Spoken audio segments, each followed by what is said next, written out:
नमस्कार दोस्तों, आप सभी का स्वागत है आपके अपने YouTube channel Ashok Chawla education पर। दोस्तों, आज हम जिस लेसन प्लान के साथ मिल रहे हैं वो है हमारा गृह विज्ञान यानी होम साइंस का लेसन प्लान। दोस्तों, आज हम इस लेसन प्लान में जिस टॉपिक पे बात करेंगे, जिस प्रकरण या शीर्षक के बारे में बात करेंगे वो है श्वसन तंत्र। यानी जो होम साइंस का लेसन प्लान है श्वसन तंत्र, उस प्रकरण के बारे में आज हम डिटेल से चर्चा करने वाले हैं। अगर इसकी कक्षा विशेष की बात करें तो दोस्तों, अपने प्रकरण के अनुसार श्वसन तंत्र अगर आपका प्रकरण है उसके अकॉर्डिंग आप इस लेसन प्लान को किसी भी पाठ्य योजना में किसी भी कक्षा के अकॉर्डिंग इसको बना सकते हैं। तो दोस्तों, पाठ्य योजना स्टार्ट करने से पहले मैं सामान्य जानकारी दे देता हूँ।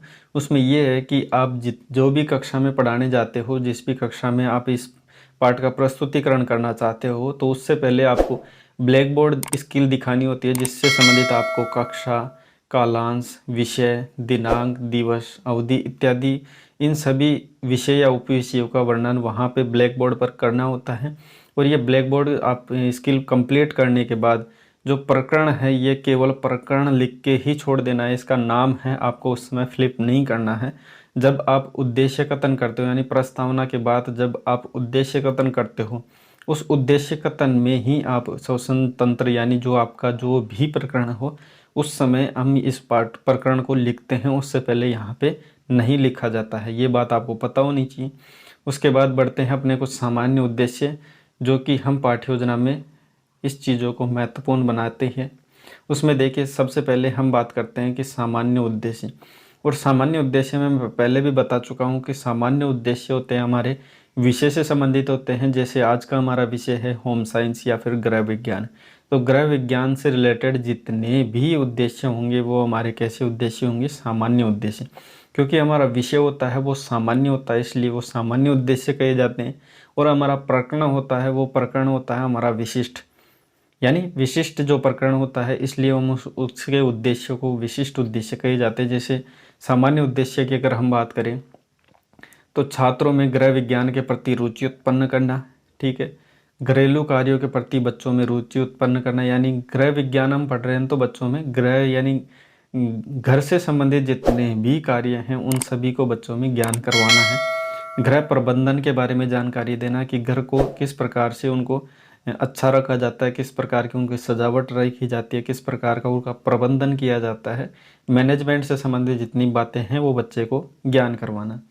एवं सभी छात्रों को गृह विज्ञान विषय को उसको दैनिक जीवन से जोड़ना।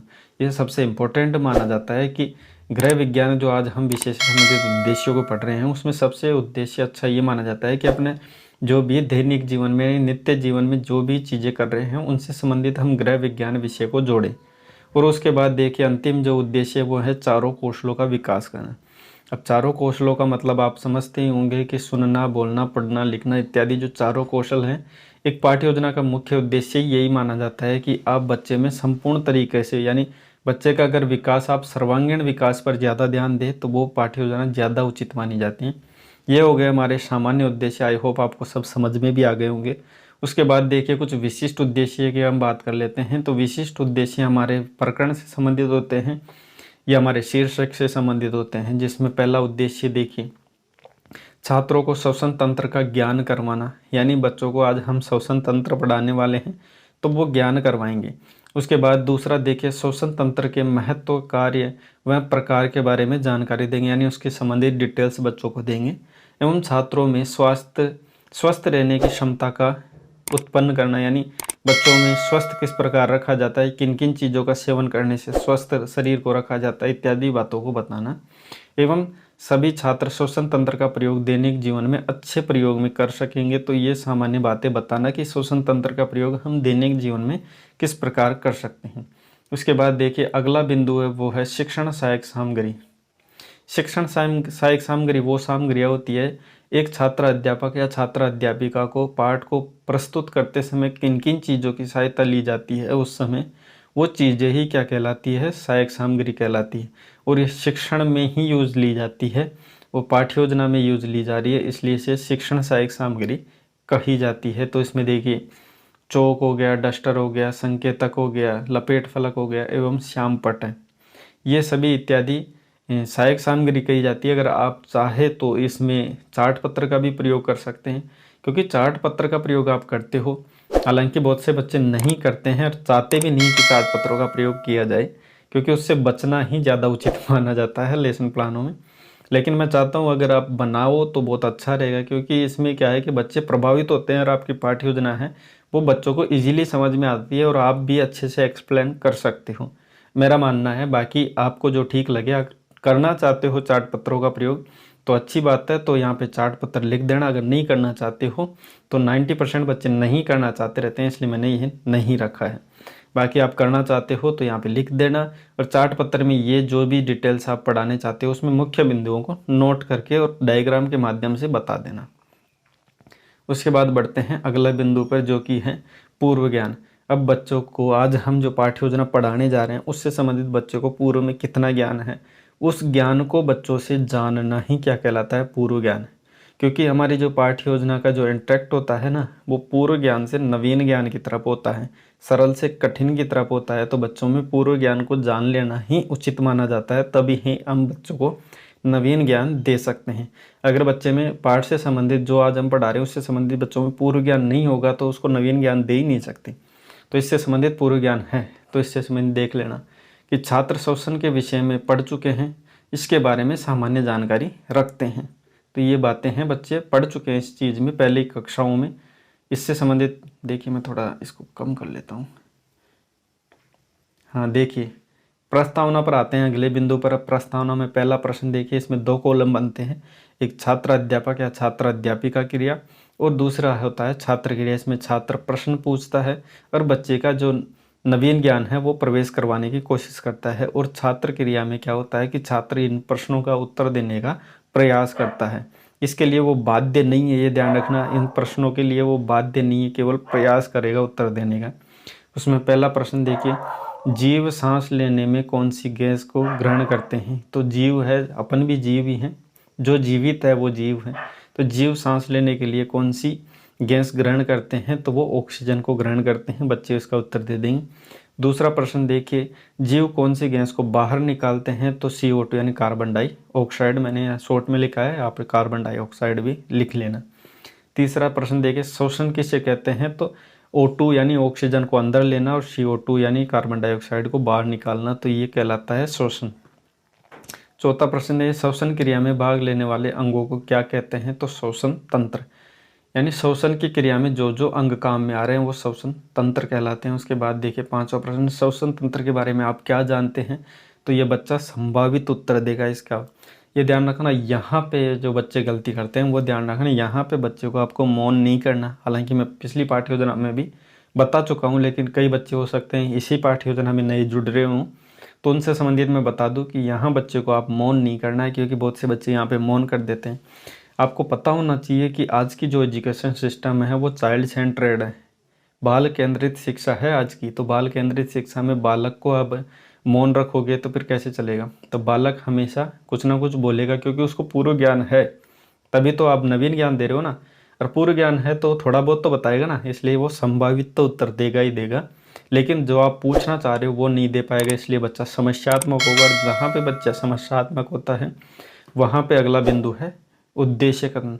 तो छात्र अध्यापक या छात्र अध्यापिका वहाँ पे उद्देश्य कथन करती है कि प्रिय छात्रों, आज हम शोषण तंत्र विषय है उसके बारे में विस्तार से चर्चा करेंगे। और ऐसा कहते ही आपको ब्लैक बोर्ड पर जो प्रकरण का नाम खाली छोड़ा है वहाँ पे शोषण तंत्र लिख देना है। चलो, ये हो गई अब तक की रामायण। उसके बाद होती है महाभारत शुरू, यानी हमारी मुख्य बिंदु है जो पाठ्य योजना का, जो कि है प्रस्तावना। ठीक है, मजाक कर रहा हूँ, ज़्यादा सीरियस मत लेना, क्या रामायण क्या महाभारत बोल रहे हैं ना। उसके बाद देखिए प्रस्तुतिकरण, जो कि पाठ्य योजना का सबसे मुख्य बिंदु माना जाता है। इसमें आप पाठ जो भी पढ़ाना चाह रहे हो, देखिए पाठ्य योजना में ये होता है, या तो आप एक बिंदु को लेके भी पाठ्य योजना को बना सकते हो, या फिर उसके अनेक बिंदु यानी 2 से 3 बिंदु भी लेके पाठ्य योजना को बना सकते हैं।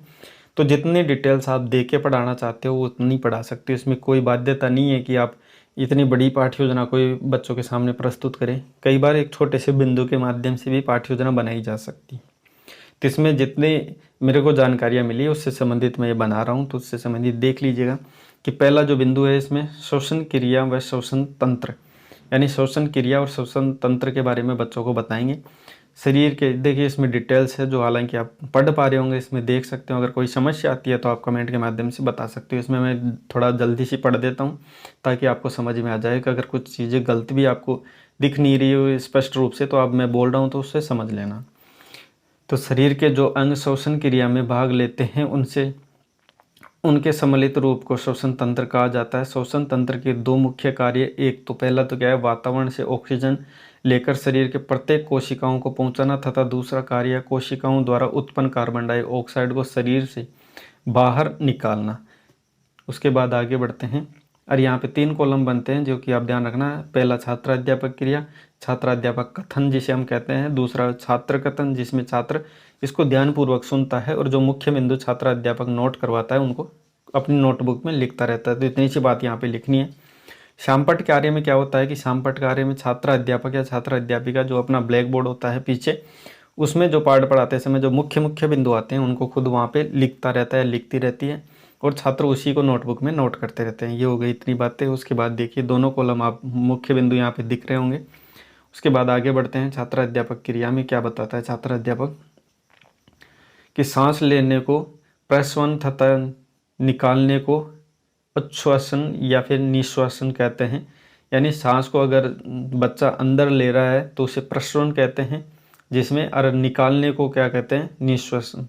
तो ये चीज़ें यहाँ पे पाठ के अकॉर्डिंग ही बतानी है। क्रिया कहते हैं प्रश्वसन की क्रिया के अंतर्गत बाहर की शुद्ध वायु को फेफड़ों के अंदर ग्रहण किया जाता है। निश्वसन की क्रिया में अंतर्गत जितनी भी अशुद्ध वायु कार्बन डाइऑक्साइड को अशुद्ध माना जाता है तो फेफड़ों के द्वारा बाहर निकाला जाता है। इस क्रियाओं को संचालन श्वसन तंत्र द्वारा किया जाता है। यदि कुछ समय के लिए भी श्वास श्वसन तंत्र, एक मिनट थोड़ा ऊपर कर लेता हूँ, ठीक है, इसमें श्वसन तंत्र अपना काम करना बंद कर देता है तो शरीर में ऑक्सीजन नहीं पहुंच पाएगी तथा हृदय तुरंत बंद हो जाएगा। ये ध्यान रखना कि श्वसन तंत्र क्रिया में अगर ऑक्सीजन नहीं पहुंच पा रही है तो इसमें क्या होगा, तुरंत कार्य करना बंद कर देगा। उसके बाद देखिए दूसरा बिंदु है श्वसन तंत्र के कार्य। तो इसमें पहला कार्य यहाँ पे बताया कोशिकाओं को जीवित रखना, इसका पहला कार्य है जिससे संबंधित हम डिटेल्स इसमें देख पा रहे होंगे। ये देखिए आप, इसमें देखिए पहला है कोशा। कोशा एक सेल है जिसे हम कहते हैं सेल। कोशा हमारे शरीर की सबसे छोटी इकाई है। कोशा के भोजन व ऑक्सीजन द्वारा ऊर्जा उत्पन्न होती है जो कि उसे जीवित रखने के लिए सहायक करती है। अतः ऑक्सीजन कोशा को जीवित रखती है। उसकी कमी होने पर कोशा की मृत्यु हो जाती है। अतः स्पष्ट है कि श्वसन तंत्र क्रिया के द्वारा पहुंचाकर उसे प्रत्येक कोशिकाओं में पहुंचाने एवं जीवित रखती है। तो ये कुछ बातें हैं जो कोशिकाओं को जीवित रखने का एक कार्य है उससे संबंधित। इसमें छात्र इसको ध्यानपूर्वक सुनेंगे, मुख्य बिंदु नोट करेंगे। इसमें मुख्य बिंदु है जो छात्र अध्यापक यहाँ लिखेगा, जो कि आप देख रहे होंगे। अगर कहीं कोई समस्या आती है तो आप कमेंट के माध्यम से पूछ सकते हैं। दूसरा देखिए, दूसरा कार्य है ज्वलनशीलता प्रदान करना। इससे संबंधित देखिए शुद्ध ऑक्सीजन अत्यंत गर्म एवं क्रियाशील होती है। वायु में ऑक्सीजन के साथ नाइट्रोजन भी मिली होती है जिसके कारण ऑक्सीजन की क्रियाशीलता कम हो जाती है एवं हमारा शरीर उसे ग्रहण करने योग्य हो जाता है। श्वसन तंत्र वायु के साथ ऑक्सीजन शरीर के अंदर पहुंचाता है जिसका ऑक्सीकरण होने से ऊर्जा उत्पन्न होती है तथा कार्बन डाइऑक्साइड बनती है जो कि निश्वसन में शरीर से बाहर निकलती है। तो ध्यान रखना, कार्बन डाइऑक्साइड बाहर निकलती है जिसे निश्वसन कहा जाता है। उसके बाद देखिए यहाँ पे मुख्य बिंदु, यहाँ पे छात्र अध्यापक या छात्र अध्यापिका यहाँ नोट करती रहेंगे। उसके बाद आगे चलते हैं। अब बच्चे को सारी डिटेल्स हम पाठ से संबंधित दे चुके हैं। अब पाठ बच्चे को समझ में आ गया, वो आया कि नहीं आया, कितना समझ में आया, वो जानने के लिए बोध प्रश्न कहा जाता है। या छात्र अध्यापक या छात्र अध्यापिका द्वारा बोध प्रश्न किए जाते हैं जिसको बच्चे का क्या है, इसमें अभ्यास हो जाता है और अभ्यास होने के कारण इसको बोध प्रश्न के साथ साथ अभ्यास प्रश्न भी कहते हैं।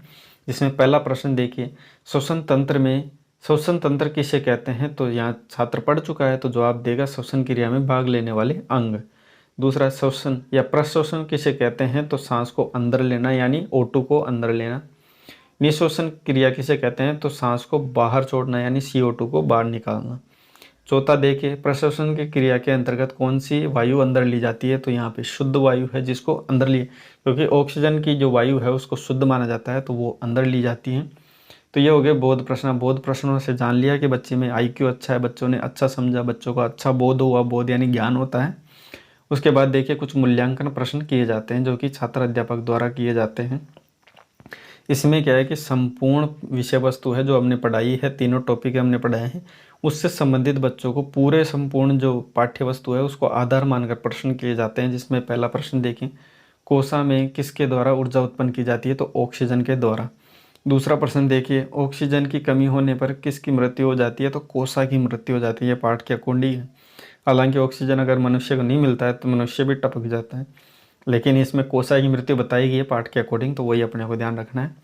वायु में ऑक्सीजन के साथ क्या मिली होती है, तो वायु में हमने पढ़ा था, वायु में नाइट्रोजन में मिली होती है ऑक्सीजन के साथ साथ। चौथा प्रश्न देखें, हमारा शरीर ऑक्सीजन ग्रहण करने योग्य कब हो जाता है, जब ऑक्सीजन की क्रियाशीलता की कमी हो जाती है तब ऑक्सीजन को ग्रहण करने लग जाता है। पांचवा देखिए, श्वसन तंत्र के मुख्य कार्य तो हमने पढ़ा था, कोशिकाओं को जीवित रखना एवं ज्वलनशीलता प्रदान करना है। दो हमने मुख्य कार्य पढ़े थे, वो दोनों लिखने हैं। उसके बाद देखिए हमारा जो अंतिम बिंदु है उस पर आते हैं।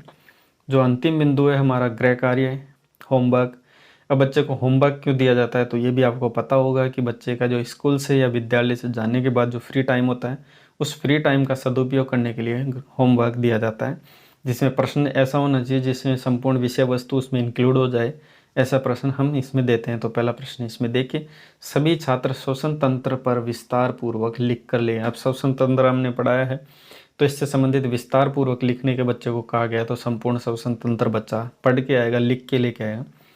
तो ये चीज़ें हैं। तो आज की पाठ्य योजना तो यहाँ पे समाप्त होती है। इसकी पीडीएफ की लिंक है जो आपको डिस्क्रिप्शन में मिल जाएगी। पीडीएफ की लिंक आप वीडियो देखते हो उसके नीचे ही आप उसका जो नाम है हमारे लेसन प्लान का, उसको नीचे टच करोगे तो वहाँ पे पीडीएफ की लिंक आपको बाकायदा दिखेगी। जैसे ही लिंक को टच करोगे आप पीडीएफ पे पहुँच जाओगे, पीडीएफ को डाउनलोड करके ईजिली उस पाठ्य योजना को बना सकते हैं। बाकी ये हमारे व्हाट्सअप नंबर हैं, ये व्हाट्सअप नंबरों के माध्यम से आप जो भी विषय वस्तु जो कि नई पाठ्य योजना के, हालांकि मैं पाठ्य योजना हमारे चैनल पर बहुत सी अपलोड है, फिर भी कोई नए टॉपिक पर पाठ्य योजना चाहिए हो तो ये हमारे व्हाट्सअप नंबर है।